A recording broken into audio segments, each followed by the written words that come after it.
Echoes Beyond Helios. Chapter 1. They launched on the 78th day of the collapse year.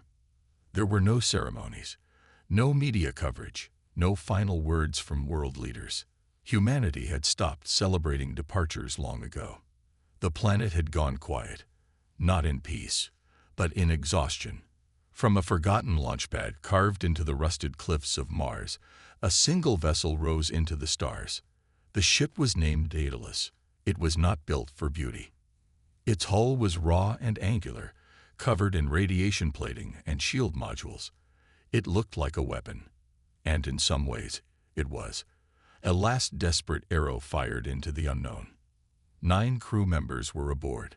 Scientists, pilots, engineers, each one selected not just for their skills, but for their willingness to leave everything behind.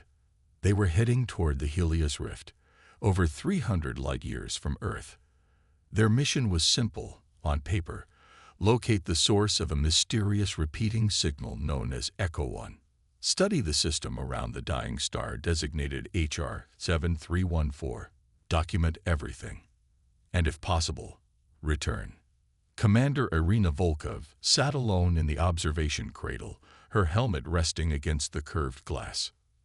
Through the viewport, Earth had already faded. It looked like a cold marble lost in a sea of black. She didn't speak. She didn't blink. She simply watched. Then, a soft voice entered her neural stream. "Commander," said Calix, the ship's onboard AI, "we have exited the heliosphere. All systems are functioning within optimal parameters." Volkov didn't respond at first. When she finally spoke, her voice was quiet. "It's smaller than I expected." "Earth?" Calix asked.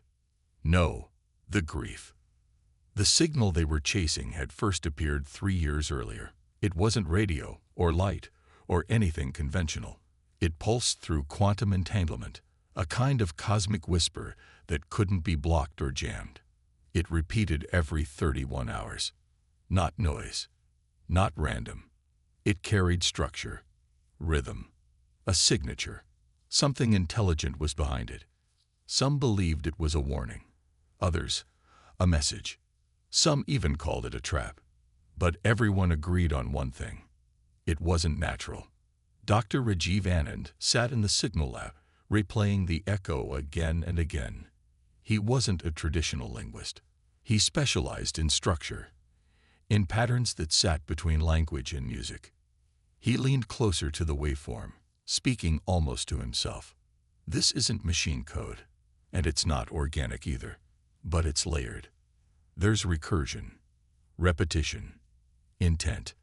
Behind him, Calix spoke in a calm, human-like tone. The signal contains symmetries found in both human speech and protein formation. It may be a synthetic bridge, a constructed attempt at communication. Rajiv smiled faintly. "Then the question is, who built the bridge?" Lieutenant Salim Yubara ran diagnostics on the outer hull. Dust from interstellar space drifted past the cameras. Invisible, relentless. He muttered to himself, "Helios is waking up." Calix confirmed. "Stellar instability has increased. Flare activity is expected within 4 days. Probability of core collapse is currently estimated at 63% within the next 2 Earth years." Yubara stared at the data. "So, we're heading into the mouth of a dying sun." The Daedalus dropped out of warp on day 17. They had reached the rift. There were no stars here, only a vast swirl of colored gases stretched across the void like torn fabric. The light twisted in ways that made the human eye ache. Reds pulsed like veins. Blue shadows moved where there was no source. And at the center, HR 7314, a sun in its final stages. Its surface rippled and cracked, like something trying to break free from within. 9 planets orbited the star. None of them behaved the way they should have. One was coated in a reflective ocean that shimmered in rigid patterns. Another appeared to be made of fractured glass, constantly repairing itself. A third gave off electromagnetic waves that formed music-like harmonics in the ship's sensors. But the fourth, that one was different. Designated Helios 4, it had a stable orbit, thin but breathable atmosphere, moderate gravity, and most importantly, the echo signal was strongest there. Dr. Amina Reyes studied the scans. Temperature is cold, but survivable. Radiation is within limits, and there's geothermal activity under the surface. Lots of it. Calix added, the signal appears to be originating from beneath the planet's crust. Its structure has shifted. It is no longer static. It is responding to our presence. Commander Volkov raised an eyebrow. You're saying it noticed us? I believe so, Calix replied. It may be trying to communicate. They voted to descend. No one opposed it. The dropship, Argos 7, separated from the Daedalus and entered the atmosphere of Helios 4. Outside, violet clouds curled like smoke. Wind howled without sound. Lightning flickered across the horizon, but it left no thunder, just pulses. The landscape below was a forest of monoliths, massive black structures arranged in patterns too precise to be natural. They rose from the ground like teeth, some as tall as buildings. Are those buildings? Ibarra asked. Maybe, Rise whispered, or maybe bones. They landed in a clearing surrounded by silence. The ground was covered in dark, metallic dust. The air was heavy, still, the kind of stillness that felt like it was listening. Volkov stepped out first. Her boots sank slightly. The soil beneath pulsed, not visibly, not violently, but just enough to feel. This place isn't dead, she said. It's waiting. The first monolith they approached was smooth, covered in thin grooves like the veins of a leaf. It was warm to the touch. And then it opened. A seam appeared down the center and widened slowly, revealing a passage within. No light, no stairs, just a slope leading into the dark. Inside, they found a chamber. It was larger than it looked from the outside. The walls were curved, smooth, and faintly glowing. The air was warmer. The gravity felt different. Time seemed to stretch. And at the center of the room, floating just above the floor, was a sphere. It spun slowly. It made no sound. But the crew felt something, like pressure in the chest, like a presence. Rajiv stepped forward. Don't touch it, Volkov warned. But he already had. The moment his hand made contact, the room lit up. The walls shimmered. Patterns ran across every surface. The air vibrated. And then, the voice. It didn't come from speakers. It didn't come from inside the helmets. It came from everywhere, directly into their minds. It spoke slowly with perfect clarity. The signal has been confirmed. Your language structure is now stable. A temporal connection has been created. Do you want to receive the transmission? No one answered. Volkov, barely able to breathe, nodded. Yes, she said quietly. And then, everything disappeared. They woke in the same chamber, or one that looked like it. But something had changed. The light was dimmer. The air was colder. The patterns on the walls had faded, and the sphere was gone. So was Rajiv. Rajiv? Volkov called out. No response. Calix spoke into their helmets. The voice was slower, disjointed. You have experienced a shift in local time. Rajiv is no longer on this timeline. Ray stepped back. What does that mean?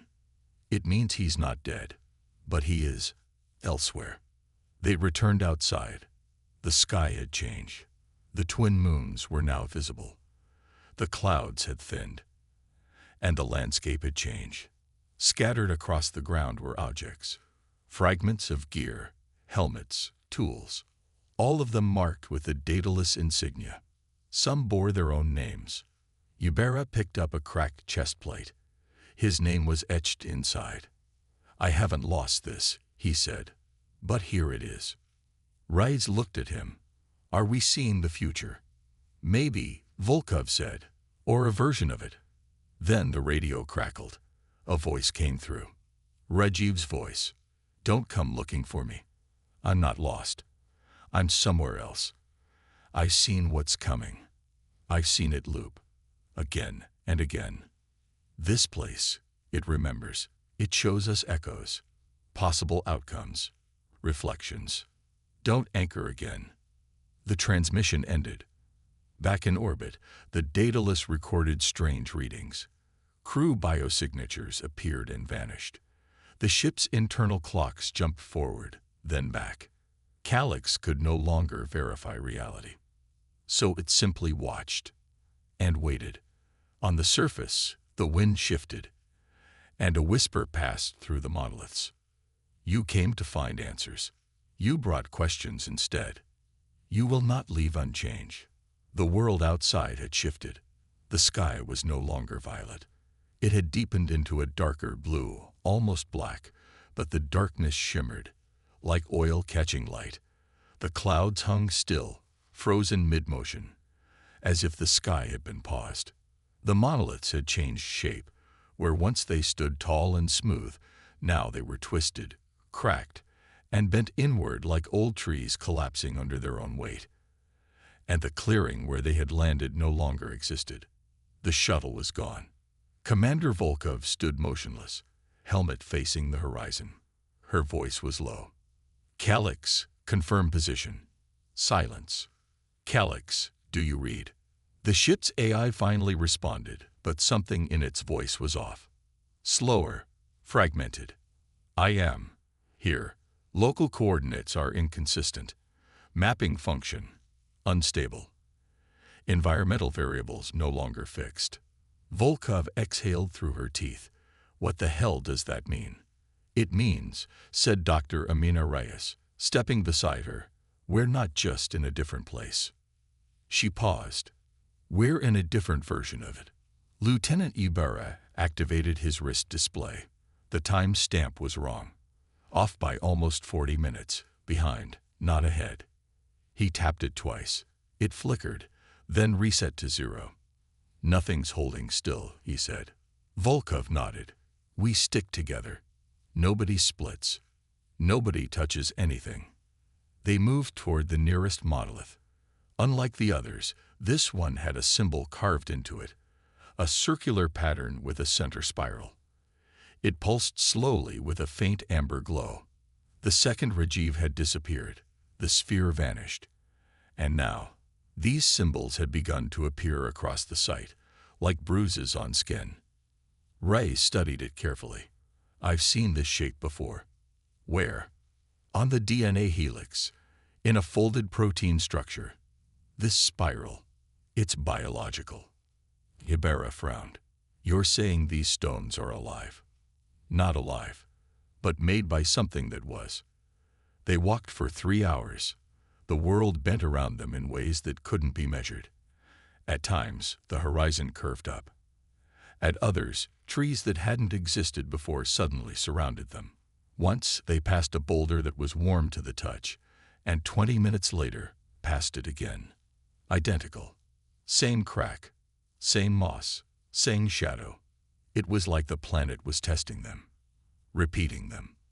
Volkov whispered, we're inside a loop. Ibarra responded, no, a memory. They found the second chamber just before nightfall. It wasn't buried like the first. It stood openly in a basin, surrounded by the twisted remains of machines. Not theirs, not human. The machines were made of woven metal, braided into forms too delicate for function. Some looked like wings, others like cages, but all of them were broken, bent, shattered, as if something had crushed them from the inside. Rice kneeled beside one and placed her hand on the cold metal. These aren't weapons, she said. They're containers. For what? I don't know. She looked up. But they failed. The entrance to the chamber was lit from within, not with light, but with motion. Something flickered along the walls. Not shapes, not shadows, more like glimpses, as if each time you blinked, you saw something different. And inside, there was no floor, just a drop, black, deep, endless. Volkov leaned over the edge. It wasn't just a hole. It was a tunnel, vertical, lined with hexagonal walls that slowly rotated, and from below, a sound. Low, repeating, rhythmic. Not a hum, not mechanical. A heartbeat. "We're not going down there," Yubera said, backing away. Volkov hesitated. Then the whisper came again, not in their ears, but in their minds. "You are already below." The room flashed. Everything shifted. And Yubera was gone. His gear remained. His comms unit. His gloves. His pack. But not him. There was no scream. No flash. Just silence. Rais spun in a circle, panicked. Where is he? Where did he go? Volkov checked her wrist unit. Nothing. No signal. Then, for one brief moment, his voice crackled over the radio. "I see myself. Not just one. Dozens. All different. Some broken. Some older. One of them isn't human." Then silence. They left the chamber. The sky had changed again. There were now 3 moons. None of them matched previous scans. The planet itself seemed to breathe, hills rising and falling like a chest inhaling. Wind moved in spirals. Time ran too fast, then too slow. Calyx spoke again. The AI's voice was frayed. "I have accessed a partial overlay. This world is not fully real. It is a layered construct. Some portions are simulation. Others are preserved memory. They bleed together." Volkov didn't respond. She had stopped trying to make sense of it. They walked until the monoliths returned. But these were different. Each had a screen, or something like a screen, embedded into its surface. And on each one was a face. Human. Some familiar, some not. Volkov stepped closer. Her own face stared back at her. Eyes wide, mouth open, screaming. Then the screen flickered and changed to her again, but dead. Then another version, older, eyes missing, still breathing. Rice pulled her away. "Don't look too long." "I didn't," Volkov whispered. "It looked at me first." That night, they tried to sleep in shifts. But the world didn't sleep. Light bent strangely. Rocks shifted position. A distant sound, like music played backward, echoed through the air. Rice began writing in her journal. Not to document science anymore, just to hold on to something familiar. At one point, she looked up. A figure stood at the edge of the clearing. Not Ibarra. Not Rajiv. Someone else. Tall. Slender. Wearing a suit that shimmered like liquid. Its face was a mask. Black. Reflective. Featureless. Volkov raised her weapon. The figure tilted its head, then slowly stepped backward and vanished. In the morning, a new monolith had grown overnight. It stood taller than the others, and on its surface were 9 faces, all crew members of the Daedalus. Even the ones who had disappeared, even the ones still standing. And one more, a 10th face. Unfamiliar, but somehow known. Volkov turned to Reyes. "Did you see that figure?" Reyes nodded slowly. "It didn't come from outside," she said. Volkov frowned. "What do you mean?" "It came from us. Somewhere beneath the ground, beneath the shifting soil and impossible stone, a signal pulsed louder. The echo, no longer distant, no longer curious. Now, listening. The 10th face lingered on the monolith longer than the others. It didn't blink. It didn't move. But the more Volkov stared at it, the more she felt that it was watching her. Not just her now, her across every moment. Childhood, training, the silence after launch, the scream she didn't let out when Rajiv vanished. That face knew her. It wore it. Reyes turned away. Her voice cracked when she spoke. "We can't stay here." Volkov nodded. She didn't say anything, but the decision had already been made. They had to go down. The scanners were barely functional, distorted, overwritten, Compass readings spun uselessly. Distance meant nothing. But they still had the sphere. The second one, buried in Reyes's pack. It had been inert since they found it. Cold, silent, heavy. Until now. As they passed the clearing, the sphere began to glow. Not bright, but steady, a soft white pulse. Volkov held it in her gloved hands. It vibrated gently, like it was waiting for permission. Reyes whispered, "It's trying to sync." "To what?" Volkov asked. Reyes hesitated. "Us." Following the signal, they moved into the canyon. It hadn't been there before. The cliffs weren't rock, not really. They were made of layers, like pages, covered in microscopic writing that moved as they passed. Letters rose and vanished, as if hiding their contents from direct attention. The air grew warmer, then heavier. They were descending, not physically, but in sensation, like their thoughts were being pulled downward, slowly, toward something vast. And then they reached the threshold.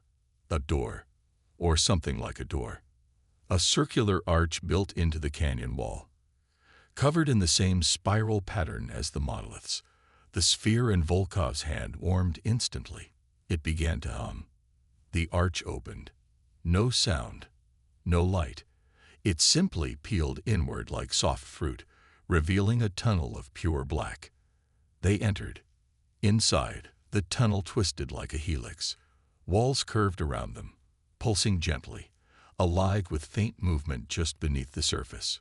Like organs, like breath. The ground responded to footsteps, not with echo, but memory. Every step triggered a flicker of image, barely visible. A city skyline, a falling object, a child crying, a planet collapsing into light. Not dreams. Recordings. Then came the voice. Not like before. Not a whisper in the mind. A voice in the air. Real. Human. "Hello." Volkov froze. "Who's there?" She raised her weapon. "Show yourself." A shape stepped from the shadows. It was Rajiv. Or something wearing him. He looked the same face, same eyes. But his expression didn't match. It was calm. Detached. His skin shimmered faintly, like it had become part of the walls. "You're not him," Reyes whispered. Rajiv smiled. "I was." They didn't shoot. Something deeper than instinct held them back. "He, or it," continued. "I touched the core. I saw their archives. Their echoes. They are not dead. They are dormant, waiting to be remembered." Volkov stepped closer. "Who are they?" "The ones who came before language, before matter. They shaped time the way we shape metal." "Aliens?" Rajiv shook his head slowly. "Possibilities." Reyes looked ill, pale. She leaned against the wall, breathing hard. Volkov noticed the movement under her skin. Her veins pulsed with light. "Reyes, what's happening?" She didn't answer. Her eyes rolled back. The wall behind her opened without a sound, pulling her inside. Volkov lunged. Too late. The opening closed, and she was alone. Rajiv, or the thing wearing him, stepped back into the dark.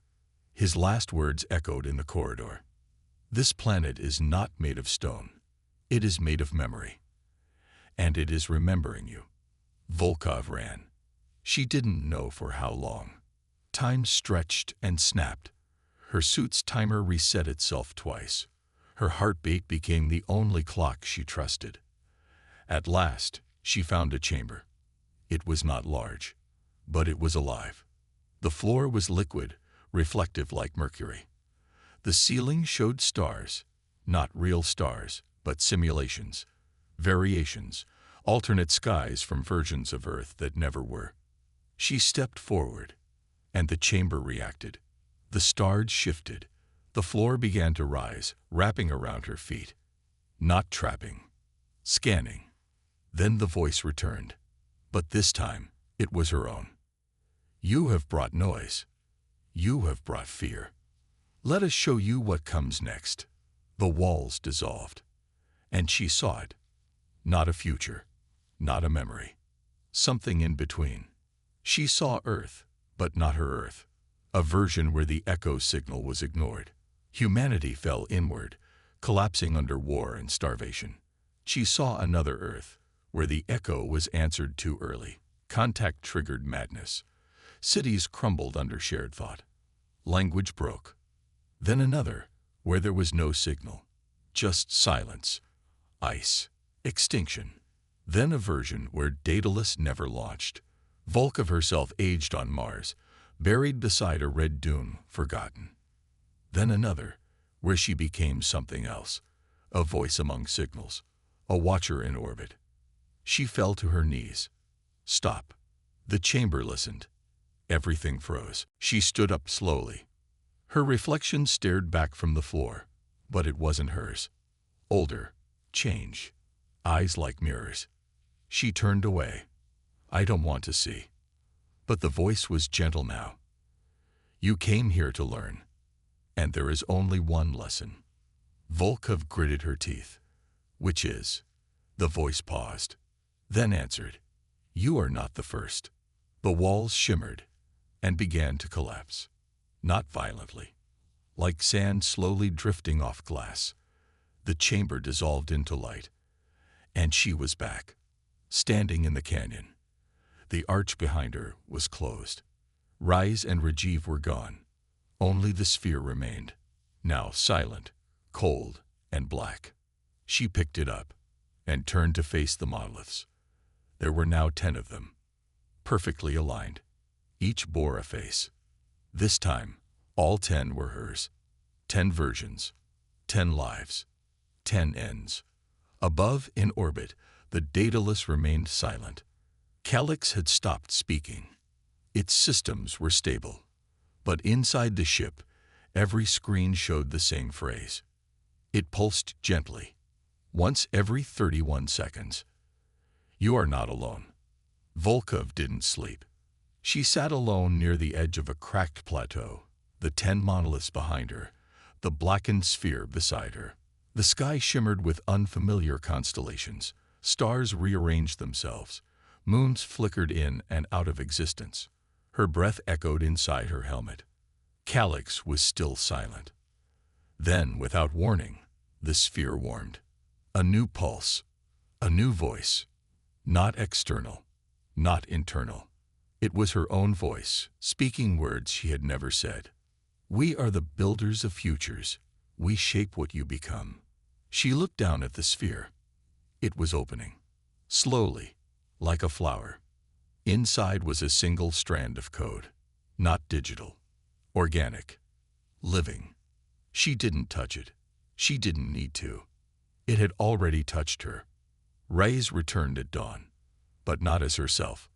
Her body was the same, but something inside had shifted. Her voice was layered, like multiple versions speaking at once. Her eyes glowed faintly, mirroring the sky. She sat beside Volkov and spoke gently. You don't have to be afraid. I am not, Volkov said. Reyes nodded. Then you're ready. Volkov looked at her. Ready for what? Reyes smiled. To become the next memory. The monoliths began to hum. One by one, they lit up. Inside each one, a scene played. From Earth, but not her Earth. Children played in gravity-free fields. Oceans floated in the air. Cities glowed with no sun. Humanity evolved without war, without hunger, without Earth. These were outcomes, simulations, possibilities. Then came the final one. Volkov saw herself, not older, but different. She floated in a chamber of light, speaking in languages she never learned, surrounded by beings made of signal and shape. Not aliens, echoes. They listened to her. They remembered her.